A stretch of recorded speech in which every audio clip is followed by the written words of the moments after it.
Have you ever felt that relentless push to be happier, more successful, healthier, s- better than everyone else? Oh, definitely. It's everywhere. It's a common desire, right? We're constantly told to chase positive vibes and like this amazing problem-free life. Hmm. But what if, and this is a big what if that very pursuit, those endless positive expectations, are actually making us feel worse? Right. What if the whole always be positive thing is secretly undermining our well-being? That's the core question, isn't it? This is the deep dive, and today we're taking a hard look at a book that completely flips that script. Mark Manson's The Subtle Art of Not Giving a Feck. Such a great title. It really is. It's a refreshingly blunt, surprisingly insightful approach to life's challenges, and it might just, well, radically change how you think about happiness. I think it absolutely will. Yeah. Our mission for this deep dive is really to unpack Manson's central arguments. He challenges the notion that happiness comes from avoiding problems or endlessly chasing positive experiences. Yeah, that whole positivity treadmill. Exactly. Yeah. Instead, he suggests that true fulfillment actually comes from choosing what problems truly matter to you and, crucially, learning to sort of embrace the struggle that comes with them. Embrace the struggle. Okay. Yeah.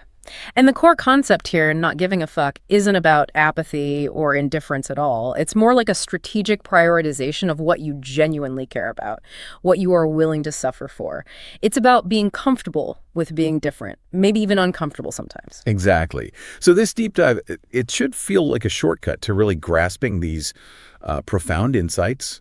We'll get into some surprising facts, practical takeaways for navigating, our complex modern world. Maybe, just maybe, it'll shift how you think about your own life. Okay, let's unpack this. Let's do it. Let's kick things off with an anecdote that truly sets the unconventional tone for Manson's book, The Story of Charles Bukowski. Bukowski. Right. This guy was, by his own admission, an alcoholic, a womanizer, a self-described loser. For decades, his writing faced rejection after rejection. He worked a dead-end job at the post office, drank alone, just hammered out poetry at night. Decades of this. Yeah. Then at 50, after a lifetime of, failure and self-loathing, he finally got a publishing contract, wrote his first novel, Post Office, in like 3 weeks, dedicated it to nobody, and eventually sold millions of books. It sounds like a classic underdog story. It sounds like the ultimate rags to riches story, right? The embodiment of never give up, always believe in yourself. But here's the kicker. His tombstone famously reads, "Don't try." That epitaph. It's profound because it directly challenges the cultural narrative we're so conditioned to believe. Bukowski's success wasn't really about trying to be a winner or trying to be some idealized version of an author. So what was it then? Well, what's truly fascinating here is that it stemmed from him acknowledging and, importantly, accepting that he was a loser and then writing honestly and unapologetically about that reality. He didn't try to be anything other than what he was, with all his flaws and struggles. This immediately pushes back against our culture's obsession with unrealistic positive expectations. And this leads us directly to what Manson calls the feedback loop from hell. Ah, yes, the loop. Think about it. Our modern culture relentlessly pushes us to be happier, healthier, perfect. But this constant focus paradoxically makes us feel bad about our negative experiences. It really does. We get angry about being angry, guilty about feeling guilty, sad about feeling sad. You see examples of perfect lives constantly on social media and advertising, and it often makes you feel like something is wrong with you if you're not always radiating joy. It's like a double whammy. You feel bad, and then you feel bad about feeling bad. Exactly. It's an epidemic of self-loathing almost. And if we connect this to the bigger picture, this is what philosopher Alan Watts talked about, called it the backwards law. The more you desperately pursue positive experiences, the less satisfied you actually become. Hang on, say that again. The more you chase it. The less satisfied you are. The very act of pursuit reinforces the idea that you currently lack what you desire. So, for example, the more you desperately want to be rich, the poorer you feel, right? Regardless of your actual income. The more you want to be sexy, the uglier you perceive yourself to be. Wow. Okay. And the profound insight here is that everything truly worthwhile in life is won through, surmounting associated negative experiences. In fact, trying to avoid suffering is in itself a form of suffering. You can't escape it. That's truly mind-bending. So the very act of trying to be happy or rich or sexy is what perpetuates the feeling of not being those things. Pretty much. That's a powerful and unsettling truth. And speaking of unsettling truths, Manson has this character who specializes in them. He introduces Disappointment Panda, Ah, yes, Disappointment Panda. Great name. a superhero whose superpower is to tell people harsh truths. Disappointment Panda would tell you that we suffer for the simple reason that suffering is biologically useful. Biologically useful. How so? Pain and misery aren't a bug in human evolution. They're a feature. They're feedback mechanisms that inspire us to innovate, adapt, and survive. Exactly. Pain is our body's way of spurring action. Like touching a hot stove, right? Yeah. You learn fast. Psychological pain, just like physical pain, indicates something is out of equilibrium. It teaches us, hopefully, to avoid making the same mistakes in the future. Okay, so pain as a teacher. Right. And what's crucial to understand is that problems don't end. They merely get exchanged and/or upgraded. Manson uses this great analogy. Compare Warren Buffett and a homeless person. They both have money problems, right? But Buffett's are just better money problems. Right, different scale, different kind of stress, maybe. Precisely. This leads to the core idea. Happiness comes from solving problems. It's an action, an activity, not something you passively discover or find like it's hiding under a rock. Solving today's problems lays the foundation for tomorrow's, which, in turn, are typically more elevated, hopefully better, problems. Which brings us to a crucial question Manson poses. What pain do you want in your life? What are you willing to struggle for? That's the question. Everyone wants the corner office or a great relationship, sure. But are they willing to endure the 60-hour work weeks, the tough conversations, the awkward silences, all the stuff that comes with them? It's easy to want the result. But what about the process? That's the crux of it. Manson shares his own story, about fantasizing about being a rock star. Yeah, I remember that part. But he ultimately failed because, as he put it, he was in love with the result, but wasn't in love with the process. He didn't enjoy the endless practice, the financial struggles, the constant rejection. He just liked the idea of being on stage. Didn't want the grind. Yep. Exactly. Contrast this with, say, Dave Mustaine of Megadeth. Achieved massive success, sold millions of albums, but still felt like a failure because his metric, his value, was being better than Metallica. Oof, that's a tough metric. Right. Then you have Pete Best, the original Beatles drummer, who got fired just before they hit it big. Imagine that. Oh, man. Devastating. Yeah, initially depressed, obviously. But Best eventually found happiness by changing his values, focusing on family, a simple life. What's truly insightful here, and this is where it gets really interesting, is that these stories highlight how certain values, like chasing superficial pleasure or material success or needing constant external validation, they often create what Manson calls shitty problems. Problems that are hard to solve, maybe even impossible, and they just leave us feeling empty. Okay, like Mustaine's Beat Metallica problem. Yeah, exactly. But other values like honesty, vulnerability, humility, creativity, these are more reality-based, socially constructive, and importantly, controllable. They lead to good problems. Problems that are still challenging, for sure, but solving them ultimately fosters growth and meaning. So you choose your struggle, and that choice defines your happiness. Wow. Okay, so it's not just what you pursue, but why you pursue it and the kind of problems that pursuit generates.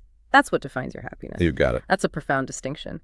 So if we're learning to choose our struggles, Manson then pushes us further, challenging perhaps our most cherished modern belief that everyone is inherently special. The special myth. What does he mean when he says you are not special? He introduces us to this character named Jimmy, the delusional entrepreneur. Oh, Jimmy. Yeah. Jimmy is all positivity and big ideas, but he's actually lazy, smokes pot every day, lives off others, but he genuinely believes he's a genius and that anyone who calls him out is just jealous. We all probably know a Jimmy, or aspects of Jimmy. This is a critical point that underpins a lot of modern malaise, I think. True self-worth, Manson argues, isn't measured by how positively a person feels about themselves or by, convincing themselves they're exceptional. How is it measured then? Instead, it's measured by how they feel about their negative aspects and, crucially, what they do to improve them. Jimmy's story illustrates what Manson critiques as the tyranny of exceptionalism. It's fostered by mass media, social media. Definitely social media. Yeah. When we're constantly bombarded with the best of the best, the outliers, average people start to feel inadequate. And often they gravitate towards entitlement, I deserve better even if I don't work for it, or addiction as coping mechanisms. The profound insight here is that the pursuit of feeling special often leads paradoxically to a deeper sense of inadequacy. So let go of being special. Choose your struggles. What does this all mean for our sense of agency, our control? Well, it means you are always choosing. Always choosing, even when things feel out of control. Yes. Manson shares the powerful story of William James, the father of American psychology. James suffered from chronic illnesses, failures for years, even contemplated suicide. But then he decided to spend 1 year believing he was 100% responsible for everything in his life, no matter the circumstances, and to act on that belief. Just decided to believe it for a year. Yeah, like an experiment. And this led to his rebirth, his eventual success, the core realization. We always control our interpretation and our response to what happens to us, even if we don't control the event itself. That's huge. But wait, how do we reconcile responsibility with fault? Like, if something bad happens that clearly isn't my fault. Good question. Manson clarifies this with what he calls the responsibility fault fallacy. Think of it this way. Responsibility is present tense. It's about the choices you're making now in response to the situation. Huh. Fault is past tense. It's about choices already made, who caused the initial event. Okay, present versus past. Right. He uses the example of a baby being left on your doorstep. Obviously not your fault, right? But it's now your responsibility to decide what to do. Got it. You didn't cause it, but you have to deal with it. Exactly. Manson recounts his ex-girlfriend cheating on him. He realized that blaming her, while maybe justified in terms of fault, only made his misery worse. It was his responsibility to choose how to respond, to work on his own emotions, his own actions moving forward. And that ultimately led to personal growth. So taking responsibility, even when not at fault, is empowering. It's where your power lies. While you may not be at fault for every challenge, you're always responsible for how you respond. This perspective also helps us recognize when people are pushing responsibility onto others, which you see a lot online, right? This kind of outrage porn that distracts from real issues and kind of stifles critical thinking. It's easier to blame than to choose your response. That's a truth that can feel both incredibly empowering and honestly a little daunting, isn't it? It is. It's a heavy lift sometimes. To realize, even in the face of immense challenge, our response is always within our control. So, okay, if we're choosing our struggles, choosing our responses, how do we actually make these changes in our lives? What's the how-to? Well, here's another blunt truth from Manson. There is no how. No how. Come on. Yeah. Change is simple, he argues, just choose to give a fuck about something else, something more meaningful, but it's definitely not easy. It's uncomfortable. You're going to feel like a loser sometimes, nervous, you'll probably face rejections. That's part of it. So lean into the discomfort. That discomfort is precisely part of the process. This is where the do something principle comes in. Action isn't just the effect of motivation. Often, it's also its cause. Action causes motivation, not the other way around. Often, yes. Manson learned this from his high school math teacher, Mr. Packwood, who told him, don't sit there and think about it, just start working on it, even if you don't feel like it. He applied this to building his online business, starting with small, even crappy actions, as he calls them. Just start doing something. Exactly. This principle helps overcome procrastination and adopt new values, because even failure becomes progress. You learn something. It's like the novelist he mentions, who simply committed to writing 200 crappy words per day. That small action, repeated, led to 70 novels. The action itself sparks inspiration and motivation. That's incredibly practical advice. Just start. Okay. Building on that, Manson discusses the importance of saying no. Boundaries. Crucial. He argues that absolute freedom, like having infinite options, can actually mean nothing. True meaning, he argues, comes from the rejection of alternatives and making a commitment. Interesting paradox there. Yeah, he shared that he spent 5 years hopping across like 55 countries, constantly seeking new experiences, but ultimately found them superficial. He was saying yes to everything. And it led to nothing truly deep. This highlights the paradox of choice. More options often lead to less satisfaction because we constantly second-guess ourselves. Did I pick the right thing? Maybe that other thing was better. Analysis paralysis. Totally. Commitment, while it denies breadth, offers depth of experience. Manson draws parallels with Russian culture's bluntness versus Western fake niceness. That willingness to reject and be rejected, he argues, leads to authenticity and true freedom. How so? Because, as he puts it, to value X, we must reject non-X. If you reject nothing, if you accept everything equally, you have no identity, no core values. Okay, so saying no defines what you say yes to. Precisely. And applied to relationships, he talks about freedom through commitment, distinguishing healthy love, where two people address their own problems with mutual support, from unhealthy love, which is often about escaping your own problems through the other person. Using the relationship as an escape hatch. Right. Trust, he says, requires conflict and the willingness to say and hear no. Boundaries are essential. Taking responsibility for your own values and problems, not trying to fix your partner's or blaming them for yours. It's counterintuitive maybe, but saying no to things that don't align with your values, even within a relationship, is actually what deepens connection and builds real trust over time. Wow. Okay, so commitment, saying no, choosing struggles, it all builds towards meaning. And finally, let's end on a thought that truly ties everything Manson discusses together, and then you die. The ultimate reality check. He shares the deeply personal story of his friend Josh's death. They were teenagers at a lake party, and Josh drowned. This tragic event became the clearest before-after point in his life. It forced him to take responsibility, pursue his dreams, overcome insecurities. He realized, in the face of that loss, there is nothing to be afraid of, ever. That's powerful, and it connects directly to the work of Ernest Becker, who talked about death terror and immortality projects. Immortality projects. Yeah, the idea is that our awareness of death creates this deep existential anxiety. So we construct conceptual selves, our values, our identities, our legacies, things we hope will live on after we're gone. Becker argued that wars and huge societal conflicts often arise from clashing immortality projects, people fighting over whose values get to be immortal. Wow, okay, so how do we deal with that death terror then? Well, Manson presents what he calls a bitter antidote, simply accepting the reality of our own death, acknowledging it. This isn't meant to be morbid. It's profoundly liberating.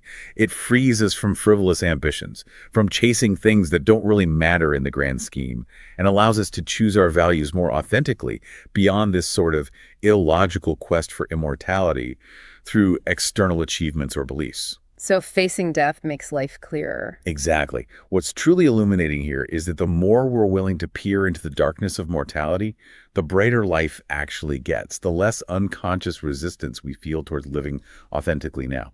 Death becomes the ultimate compass for our values. It forces us to ask, what is your legacy? How will the world be different and better when you're gone? Heavy questions, but important ones. Manson encourages us to consider what we choose to give a fuck about, knowing that you too are going to die, and that's because you too were fortunate enough to have lived. A powerful reframe. So this raises an important question for you, our listener. How can you embrace your struggles, choose your commitments, and ultimately build a life of true meaning and maybe lasting happiness, rather than just chasing an endless string of highs or trying to avoid the inevitable lows? What values are truly fuckworthy for you?